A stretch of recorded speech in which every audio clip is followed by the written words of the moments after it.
Alléluia. Tu es béni, enfant de Dieu, en ce moment. J'aimerais te réconforter à travers la parole de Dieu.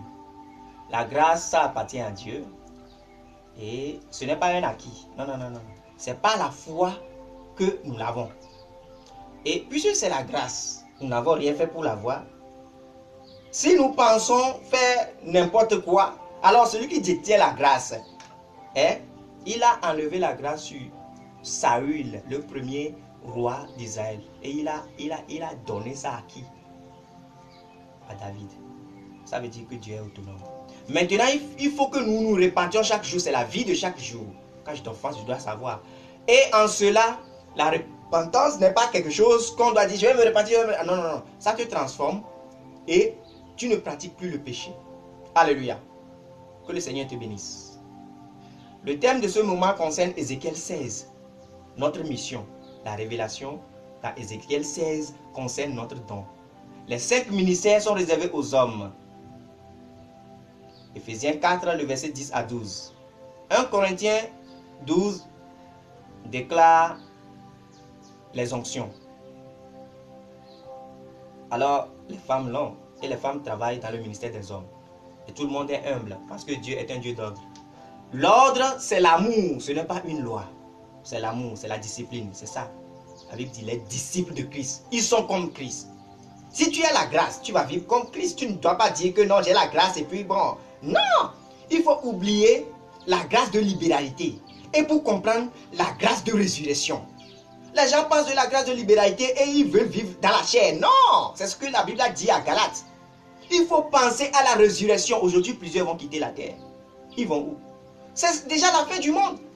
Alors nous devons croire en la parole de Dieu. C'est l'affranchissement, c'est la parole qui ouvre les yeux. C'est la lumière.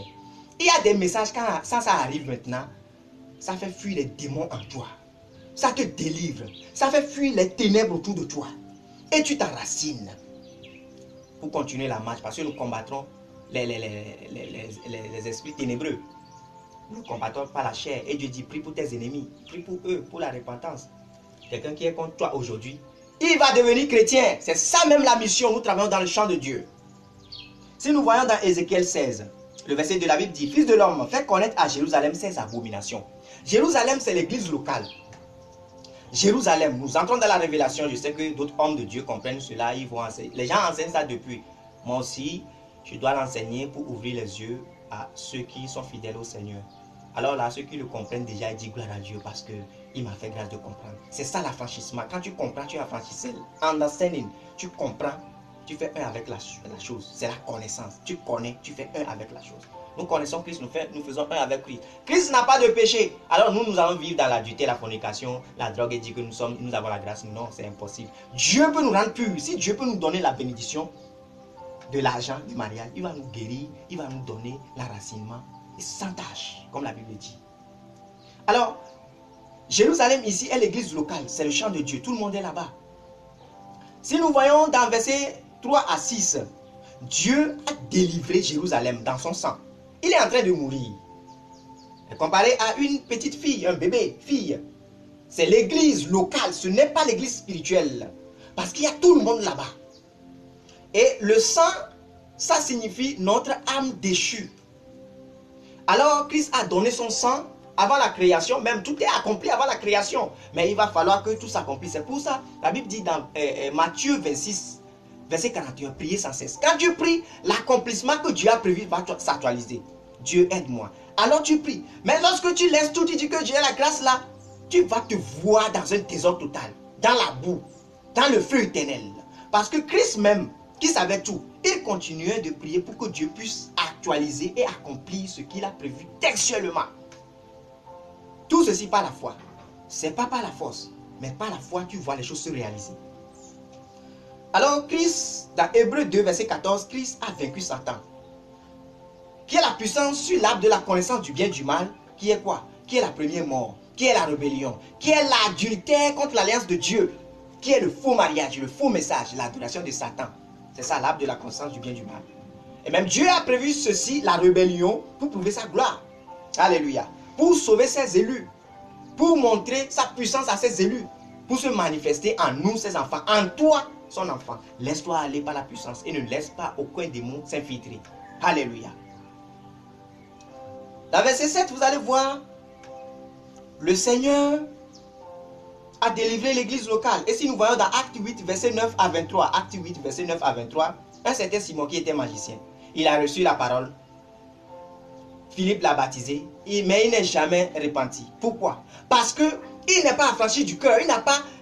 Christ n'a pas changé son cœur parce qu'il est il est dans l'abîme. Son cœur est dans l'abîme. Alléluia. Il a autre pensée à part la vraie parole. Mais si tu as la bonne pensée, tu es affranchi. Le Seigneur te conduit, change ton cœur.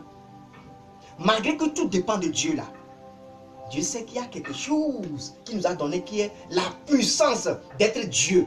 C'est pour ça que quand Satan est venu chez Ève, il a dit que quand tu manges ça, tu vas être Dieu. Mais Dieu nous a créés en tant que Dieu. Alléluia. C'est ça. C'est en cela que tu te donnes par la foi et Dieu accomplit tout par sa puissance. Alléluia. Si nous voyons Ézéchiel 16, le verset 8, par rapport à Genèse 3, le verset 10, Adam et Ève ont dit qu'ils sont nus. Jérusalem est nue dans son sang. Si nous voyons Genèse toujours 3, verset 21, Dieu a couvert Adam et Ève. C'est comme ça dans Ézéchiel 16, verset 11 à 14, Dieu a orné Jérusalem. Boucle d'oreille. Quoi? Des pierres précieuses, de l'or, des habits de fin lin. C'est quoi? Ce n'est pas physique, ce sont les dons spirituels. Écoute bien, ce n'est pas physique pour que les gens pensent que Dieu est contradictoire. Non, la Bible dit dans 1 Timothée 2, le verset 9 à 10, de ne pas s'orner physiquement, porter ces boucles d'oreilles ici, des paires traditionnelles. Non, non, non. Une femme très simple porte un petit boucle d'oreille, une montre pour signifier qu'elle est femme. C'est ça la simplicité. Parce que lorsque tu es né de nouveau, il y aura des tribulations, des persécutions. Et sans le fruit de l'esprit, tu n'es jamais né de nouveau. C'est le fruit de l'esprit qui nous accompagne à marcher par le lait et avoir la maturité pour recevoir la perfection de Dieu. 1 Pierre 5, verset 8 à 10. Alléluia. Ce sont les dons, ce n'est pas physique. Et quand tu lis, tu descends un peu, la Bible dit quoi? Qu'il a donné ces dons, il a orné Jérusalem, qui est l'église locale aujourd'hui. Et elle a pris ses ornements pour adorer Satan, les dieux égyptiens. Ce sont les dons que nous avons dans l'église, que les gens ont pris pour adorer Satan. Ils ont les dons de prophétie, dons de parler. C'est pour ça que Dieu dit, la Bible dit que les dons de Dieu sont sans repentance. Ça, ce sont les dons que nous utilisons dans le champ de Dieu. Éphésiens 4, verset 10 à 12. Les 5 ministères appartiennent aux hommes. Et 1 Corinthiens 12, les onctions, tout le monde, les femmes ont. Dons de guérison, dons de prophétie, dons de parler en langue, les femmes l'ont. Et elles travaillent sous l'onction d'un homme de Dieu qui les dirige, pour pouvoir enseigner les femmes, diriger les femmes. Mais une femme ne dirige jamais le peuple de Dieu. Parce que l'homme est la tête à la place de Christ. Christ enseigne l'église. L'église ne peut jamais enseigner Christ. L'église, c'est la femme. Christ, c'est l'homme qui est à la place de Christ. Alléluia. Alors, les ornements que parle la Bible ici, là, dans Ézéchiel 16, verset 11 à 14, là, ce sont les dons spirituels. Et puis, c'est le chant de Dieu, l'église locale. Les gens ont pris ça pour faire n'importe quoi. Ils connaissent la parole bien. Ils l'utilisent avec d'autres esprits pour pouvoir avoir des faits. 1 Timothée 6, verset 6 à 8. Ce n'est pas un gain, le travail de Dieu, ce n'est pas un gain, mais c'est la paix, c'est l'amour de Dieu et c'est la vie éternelle. Alléluia. Alors, quand vous descendez un peu, vous allez voir que Dieu dit qu'il va sauver un peu là, toujours pour lui là. Ceux-là vont passer par le feu des tribulations. Parce que Dieu ne veut pas envoyer certains en enfer pour dire qu'ils vont en faire, d'autres vont aller dans la vie éternelle. Tous les deux parties sont des épreuves pour pouvoir se manifester en ses élus. Et il va faire une nouvelle alliance. Alléluia. Alors les dons là, c'est ce que la Bible parle ici. Ce ne sont pas des ornements physiques. Pour que les gens puissent dire ça. Quand tu vois Ézéchiel 28, verset 13 à 18, c'est comme ça Satan s'est vu. On m'a formé avec des pierres précieuses. Et il s'est adoré lui-même. C'est ce qui a attiré les gens à adorer Satan. Parce qu'ils ont les dons de l'esprit. Mais alors que les dons sont sans repentance. Maintenant, il faut que nous vivons les fruits de l'esprit. Marcher selon la